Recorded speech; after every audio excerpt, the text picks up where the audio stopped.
Hello everyone. आज की इस वीडियो में हम दोस्तों BA program political science semester 2 का एग्ज़ामिनेशन पैटर्न डिस्कस करेंगे और साथ ही डिस्कस करेंगे कि आप लोगों को जो इस पर्टिकुलर सब्जेक्ट में टॉपिक्स पढ़ाए जाएंगे उसमें से कौन से ऐसे टॉपिक्स हैं जो सिर्फ आप करके चले जाओगे तो भी आप एग्ज़ाम में आराम से पास हो जाओगे। तो सब्जेक्ट का नाम है इंडियन गवर्नमेंट एंड पॉलिटिक्स। ठीक है, दिल्ली यूनिवर्सिटी के सभी स्टूडेंट्स के लिए ये वीडियो है, एस वेल रेगुलर एनसीएफ जो सेकंड सेमेस्टर के स्टूडेंट हैं। तो ये जो सब्जेक्ट है इसमें अगर हम सिलेबस की इसकी बात करें तो पहली जो यूनिट्स है इसमें आपको अप्रोचेस पढ़ाए जाएंगे जो इंडियन पॉलिटिक्स को स्टडी करने में काम आते हैं। इसमें आपका लिबरल, मार्क्सिस्ट और गांधीयन अप्रोच है। ठीक है, और नेचर क्या होता है इंडिया के अंदर स्टेट का वो पढ़ाया जाएगा। यूनिट 2 आपकी इंडियन कॉन्स्टिट्यूशन से रिलेटेड है जिसमें इंडियन कॉन्स्टिट्यूशंस के बेसिक फीचर्स पढ़ाए जाएंगे और फंडामेंटल राइट्स पर डिबेट्स है और डायरेक्टिव प्रिंसिपल पर डिबेट्स है। डायरेक्टिव प्रिंसिपल और फंडामेंटल राइट्स पर डिबेट्स है। और ये जो क्वेश्चंस आता है डायरेक्टिव प्रिंसिपल और फंडामेंटल राइट्स वाला, ये बहुत इंपॉर्टेंट टॉपिक्स है। यूनिट 3 है आपका इंस्टीट्यूशनल फंक्शनिंग जिसमें आपका प्राइम मिनिस्टर के बारे में पढ़ाया जाएगा, प्राइम मिनिस्टर के रोल, पावर, फंक्शंस और पार्लियामेंट और जुडिशरी के बारे में पढ़ाया जाएगा। ठीक है, मेनली 3 टॉपिक हैं इस यूनिट में जिसमें से ये प्राइम मिनिस्टर वाला बहुत इंपॉर्टेंट है। यूनिट 4 आपका पावर स्ट्रक्चर इन इंडिया है, कास्ट, क्लास और पैट्रियार्की। इसमें कास्ट वाला सेक्शन बहुत इंपॉर्टेंट है। यूनिट 5 आपका रिलीजन एंड पॉलिटिक्स से रिलेटेड है, धर्म और राजनीति से रिलेटेड। इसमें आपका सेक्युलरिज्म और कम्युनलिज्म में डिबेट्स हैं जिसके अंदर सेक्युलरिज्म वाला टॉपिक बहुत इंपॉर्टेंट है। इसके बाद यूनिट 6 आती है हमारी जिसमें पार्टीज़ एंड पार्टी सिस्टम हैं, इंडिया के अंदर अलग अलग पार्टीज़ और पार्टी सिस्टम, उसके बारे में। यूनिट 7 है आपका strategies of development in India since independence. आज़ादी के बाद से या आज़ादी के टाइम से जो भारत का विकास हुआ है इसकी स्ट्रेटजीज़ कौन कौन सी हैं। प्लान्ड इकोनॉमी और न्यू लिबरलिज्म। इसके बाद यूनिट 8 के अंदर कुछ सोशल मूवमेंट्स हैं जिसमें workers, peasants, environmental and women's movement. इसके अंदर भी वुमेंस मूवमेंट बहुत ज़्यादा इम्पोर्टेंट है। तो ये तो हमने इसका ओवरव्यू देखा सब्जेक्ट का, सिलेबस का। अब हम इसका एग्ज़ामिनेशन पैटर्न डिस्कस करेंगे और कुछ 3-4 प्रीवियस ईयर्स के मैं आपको पेपर्स दिखाऊंगा।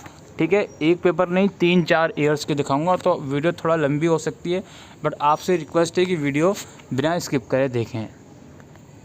पॉलिटिकल साइंस का थोड़ा पहले मैं एग्ज़ाम पैटर्न बता देता हूँ कितने क्वेश्चंस आते हैं। देखो, या तो इंग्लिश में या हिंदी में, जिसमें भी आप कंफर्टेबल हो, पूरा पेपर एक ही लैंग्वेज में अटैम्प्ट करोगे। आपके जनरली 8 क्वेश्चंस होते हैं जिसमें से आपको कोई 4 करने होते हैं। ठीक है, 8 में से कोई 4 क्वेश्चंस आपको करने होते हैं। 75 मार्क्स का आपका पेपर रहता है और हर एक क्वेश्चन लगभग 18.75 मार्क्स का आपका रहता है। तो पहला जो क्वेश्चन है वो ये है, डिस्कस द मार्क्सिस्ट और liberal approach to the study of nature of state in India. तो पहले ही यूनिट में से ये क्वेश्चन है, भारत में राज्य की प्रकृति के संबंध में मार्क्सवादी या उदारवादी उपागमों की विवेचना कीजिए। दोनों में से किसी एक का जो अप्रोच है नेचर ऑफ स्टेट को स्टडी करने का, उसके बारे में आपको डिस्कशन करना है, मार्क्सिस्ट या फिर लिबरल। और सेकंड क्वेश्चन है इसके बाद, do you think that the constitutional amendments helps to accelerate change and development in India? Comment. क्या आप समझते हैं कि संवैधानिक संशोधनों की सहायता से भारत में परिवर्तन और विकास हुआ है? टिप्पणी कीजिए। जो कॉन्स्टिट्यूशनल में अमेंडमेंट्स आए हैं, क्या आपको लगता है उन अमेंडमेंट्स की वजह से इंडिया का भला हुआ है, इंडिया के अंदर चेंजेस आए हैं, ग्रोथ हुई है? आपको लगता है ऐसा, तो उसको क्यों लगता है आपको, वो आपको बताना है क्वेश्चन नंबर 2 में। बेसिकली यूनिट 2 में से ही इसको हम कंसिडर करेंगे जो कि आपकी कॉन्स्टिट्यूशनल वाली यूनिट है। इसके बाद है question number 3, evaluate the role of prime minister in the coalition government in India. संविदा सरकार में भारतीय प्रधानमंत्री की भूमिका का मूल्यांकन कीजिए। ठीक है, क्या होता है प्राइम मिनिस्टर का रोल इंडियन गवर्नमेंट के अंदर, वो आपको बेसिकली बताना है जो कि यूनिट 3 में से है। इसके बाद है, Indian constitution is federal in form but unitary in spirit. Comment. भारतीय संविधान का स्वरूप तो संधात्मक है परंतु उसकी आत्मा एकात्मक है। टिप्पणी कीजिए। बेसिकली इंडियन कॉन्स्टिट्यूशन के बारे में बोला जा रहा है कि ये है तो फेडरल बट ये यूनिटरी है स्पिरिट में, आपको इसके बारे में कमेंट करना है, ठीक है। ये अगेन इंडियन कॉन्स्टिट्यूशनल वाली यूनिट में से ही है। इसके बाद क्वेश्चन नंबर 5 है, what are major challenges to the secular character of Indian state in recent year explain. भारतीय राज्य के धर्मनिरपेक्ष स्वरूप को हाल के वर्षों में कौन कौन सी प्रमुख चुनौतियों का सामना करना पड़ा है, व्याख्या कीजिए। ये बताया जा रहा है कि जो इंडिया जो है एक सेक्युलर स्टेट है या कंट्री है, तो इसके अकॉर्डिंग क्या क्या चैलेंजेस इंडिया ने फेस करे हैं वो आपको इसमें बताना है। तो बेसिकली ये आपका रिलीजन एंड पॉलिटिक्स वाली यूनिट में से है। क्वेश्चन नंबर 6 है, right an essay on the changing relationship of fundamental rights and directive principle of state in India. मौलिक अधिकारों और राज्य के नीति निर्देशक सिद्धांतों के बदलते संबंधों का एक निबंध लिखिए, ठीक है। अच्छा, 6 क्वेश्चन होगा। 7वां क्वेश्चन देखते हैं। Discuss the participation of women in national politics since independence. स्वतंत्रता उपरांत राष्ट्रीय राजनीति में महिलाओं की सहभागिता का वर्णन कीजिए। इसके बाद क्वेश्चन नंबर 8 है, जिसमें से किन्हीं 2 पर शॉर्ट नोट लिखना है। इसमें आपका जुडिशियल एक्टिविज़म जो बहुत इंपॉर्टेंट है, इसमें शॉर्ट नोट बहुत बार देखा गया है, आप इसको नोट डाउन कर लीजिए। इसके बाद है करप्शन इन इंडिया, भारत में भ्रष्टाचार। ऊपर वाले का हिंदी वर्णन था न्यायिक सक्रियता।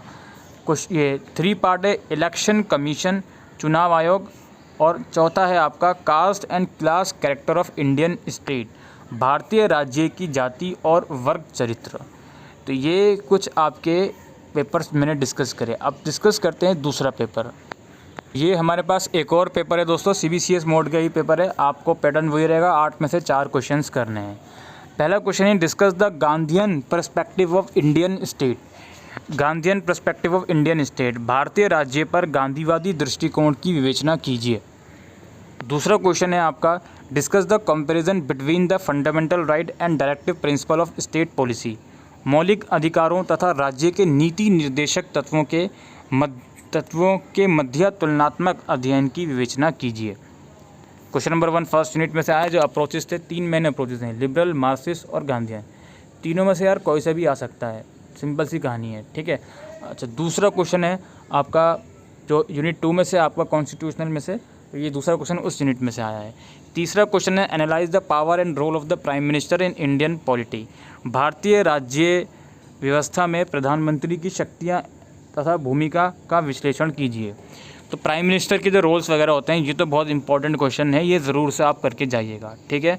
फोर्थ क्वेश्चन है, discuss the role of judiciary in the context of judicial activism in India.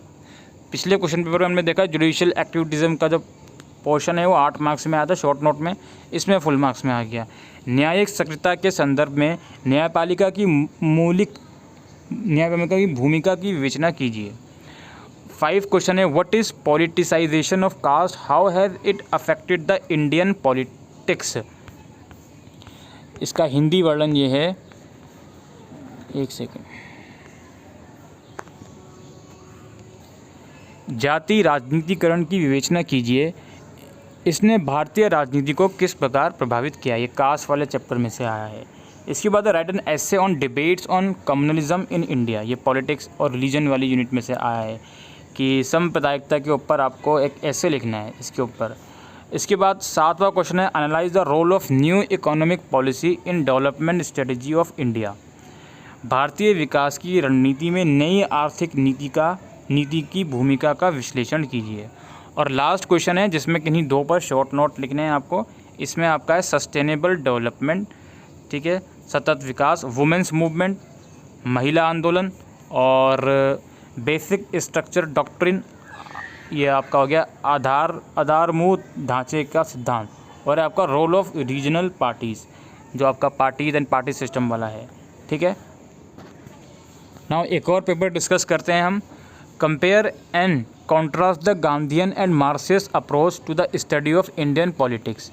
भारतीय राजनीति के अध्ययन के गांधीवादी एवं मार्क्सवादी दृष्टिकोण में तुलना एवं अंतर बताइए। तो दोनों ही जो अप्रोचेस हैं इसमें तुलना और कंपैरिजन और डिफरेंस इसमें करना है आपको। यूनिट 2 है आपका analyse the right to freedom enriched in the part 3 of Indian constitution. भारतीय संविधान के भाग 3 में स्थापित स्वतंत्रता के अधिकार का आलोचनात्मक विश्लेषण कीजिए। यूनिट 2 क्वेश्चन 2 में से ही क्वेश्चन 2 यूनिट 2 में से है, जो कॉन्स्टिट्यूशन की फीचर्स वाला है। Discuss the changing nature of the Indian parliament. भारतीय संसद की बदलती प्रकृति की विवेचना कीजिए। ये आपका यूनिट 3 में से है, जो प्राइम मिनिस्टर, पार्लियामेंट और जुडिशरी वाली यूनिट है। फोर्थ क्वेश्चन है what is politicisation of caste, how does it affect the Indian politics. जाति का राजनीतिकरण क्या है। ठीक है, बोलते ना आजकल मीडिया में देखते होगे आप कि ये पर्टिकुलर पार्टी जाति के नाम पर वोट ले रही है, तो ये वही सब चीज़ें हैं। भारतीय राजनीति में इसके किस प्रकार प्रभावित किया गया है, भारतीय राजनीति को इसने किस प्रकार प्रभावित किया है। फिफ्थ क्वेश्चन है critically analyse the debates on secularism in India. भारत में धर्मनिरपेक्षता सेक्युलरिज्म से संबंधित वाद विवादों का आलोचनात्मक विश्लेषण कीजिए। ठीक है, यू ऑल नो कि ये सब चीज़ें बहुत ज़्यादा इंक्रीज़ हो रही हैं इंडिया के अंदर, तो वो सब चीज़ें आपको पढ़ना है। Explain Nehruvian strategy of development. विकास की नेहरूवादी रणनीति की व्याख्या कीजिए। इस इंडिपेंडेंस के बाद नेहरू ने क्या क्या ऐसा स्ट्रेटजी ली डेवलपमेंट के लिए, वो आपको इसमें बताना है। सेवन्थ क्वेश्चन आपका है right an essay on environmental movement in India. ये लास्ट यूनिट में से है, भारत में पर्यावरण आंदोलन पर एक निबंध लिखिए। उसके बाद आपका है आपका शॉर्ट नोट किन्हीं दो पर, जिसमें judicial review, patriarchy, peasants movement in India और directive principle of state policy. ये डायरेक्टिव प्रिंसिपल वाला देखिए, आपने पिछले पेपर में देखा है, डायरेक्ट क्वेश्चन इसका आया था और इसमें आपका फिर ये शॉर्ट नोट में आ गया। इसके बाद एक और पेपर हम देख लेते हैं। इसमें पहला क्वेश्चन है critically discuss the Marxist approach to the study of nature of Indian state.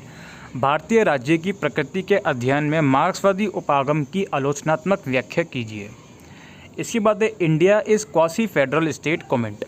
ये मैंने सबसे पहले जो पेपर डिस्कस किया था उसमें भी आया था कि भारतीय एक अर्ध संघीय राज्य है, टिप्पणी कीजिए। Discuss the role, power and function of prime minister of India. भारत में प्रधानमंत्री की भूमिका, शक्ति एवं कार्यों की विवेचना कीजिए। ठीक है, चौथा पेपर में ये डिस्कस कर रहा हूँ और 3 पेपर में एक क्वेश्चन पेपर आया हुआ है, तो ये क्वेश्चन आया हुआ है प्राइम मिनिस्टर वाला, तो आप लोग देख सकते हो। और चौथा पेपर डिस्कस करने का ये मतलब ये नहीं है कि मैं मॉडल पेपर डिस्कस कर रहा हूँ, मैं ये प्रीवियस ईयर्स के पेपर डिस्कस कर रहा हूँ। ठीक है, अब यहाँ पे discuss the impact of caste system on Indian polity. भारतीय राजनीति पर जाति व्यवस्था के प्रभावों की विवेचना कीजिए। ठीक है, पॉलिटिसाइजेशन ऑफ कास्ट वाला जो क्वेश्चन था और ये जो क्वेश्चन है, मतलब दोनों का एक ही है, तो आपको चीज़ों को समझना पड़ेगा। ऐसा नहीं है कि जो मैंने पॉलिटिसाइजेशन ऑफ कास्ट वाला क्वेश्चन पिछले 2 पेपर में डिस्कस करा और ये जो क्वेश्चन है सेम ही उसमें कहानी है, तो देख लो आप, कास्ट से रिलेटेड क्वेश्चन भी बहुत इंपॉर्टेंट है। ठीक है, critically analyse the concept of secularism in Indian politics. ये आपका है भारतीय राजनीति में धर्मनिरपेक्षता सिद्धांत की आलोचनात्मक समीक्षा कीजिए। तो ये भी इंपॉर्टेंट क्वेश्चन ही है, ये पूरा पर्टिकुलर यूनिट में से एक ही क्वेश्चन बन रहा है यार, ये डिबेट्स ऑन सेक्युलरिज्म या फिर आपका कम्युनलिज्म, जिसमें से सेक्युलरिज्म वाला ज़्यादा इंपॉर्टेंट है। ठीक है, इसके बाद है हमारा दूसरा क्वेश्चन, ये examine Rajni Kothari's characterisation of party system in India as Congress system. Discuss the reason for the decline of Congress system. Rajni Kothari द्वारा भारतीय दलीय व्यवस्था को कांग्रेस व्यवस्था के रूप में लक्षित किए जाने का परीक्षण कीजिए। कांग्रेस व्यवस्था के पतन के कारणों का विवेचना कीजिए। तो ये पहला क्वेश्चन हमको देखने से मिला जो पार्टीज एंड पार्टी सिस्टम में से आया है। ठीक है, इसके बाद 7वां क्वेश्चन है, पहला क्वेश्चन का मतलब मेरा ये है कि पहला फुल फ्लेज क्वेश्चन आया है।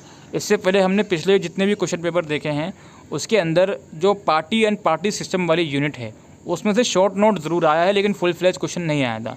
लेकिन अब यहाँ पे हमको ये भी देखने को मिल गया। ठीक है, तो इसको हम इंपॉर्टेंट रखेंगे उस यूनिट को, लेकिन थोड़ा लीस्ट इंपॉर्टेंट रखेंगे। 7वां क्वेश्चन है discuss the factor leading to agrarian crisis in India. भारत में कृषि संकट के उदारवादी कारकों की विवेचना कीजिए। इसके बाद लास्ट क्वेश्चन है जिनमें किन्हीं 2 पर नोट लिखना होता है। राइट टू इक्वालिटी कॉन्स्टिट्यूशनल वाली यूनिट में से है। पब्लिक इंटरेस्ट लिटिगेशन, ये आई थिंक जुडिशरी वाले सेक्शन में से होगा। ठीक है, जो प्राइम मिनिस्टर वाली यूनिट है उसमें से होगा ये। Gandhian approach to study of nature state, ये फर्स्ट यूनिट में से आएगी ऑफ कोर्स। इसका प्रेम्बल ऑफ इंडियन कॉन्स्टिट्यूशन, ये कॉन्स्टिट्यूशन वाली यूनिट में से है। तो ये तो हमने आपके साथ क्वेश्चन पेपर का पैटर्न डिस्कस कर लिया। अब आपको एक बहुत ही इंपॉर्टेंट चीज़ समझनी है। वो चीज़ क्या है, आपने देख लिया कि यार ये जो है हमारे पास टोटल 8 यूनिट्स हैं। और देखो यार, आपको 8 में से कोई 4 क्वेश्चन करने हैं। सिंपल से कहने का मतलब ये है कि कोई 4 यूनिट्स आपने बिल्कुल बहुत अच्छे से कर ली तो आप पूरा पेपर करके आओगे। और मैं आपको रिकमेंड करता हूँ कि 8 में से कम 6 यूनिट आप बहुत अच्छे से कर लो, ठीक है। उनमें वो 6 यूनिट कौन कौन सी होंगी, उसमें ऑफ कोर्स सी बात है, यूनिट 1 को कहूँगा मैं, यूनिट 2 को कहूँगा मैं, यूनिट 3 को कहूँगा मैं, और इसके अलावा यूनिट 5 को कहूँगा मैं, ठीक है। 1 2 3 5। अपार्ट फ्रॉम दैट मैं इसमें कुछ मूवमेंट्स यूनिट 8 को बोल दूँगा मैं बेसिकली, ठीक है। तो यूनिट 8 हो गई। 8 के अलावा मैं शुरू की 3 यूनिट तो होनी ही हैं, 3 यूनिट और 8वीं चौथी यूनिट हो गई, 4 यूनिट हो गई, और इसके अलावा रिलीजन वाली यूनिट हो गई। ये 3 हो गई, चौथी ये हो गई, और 5वीं यूनिट मैंने बोली यूनिट 8। तो ये तो इम्पोर्टेंट है ही।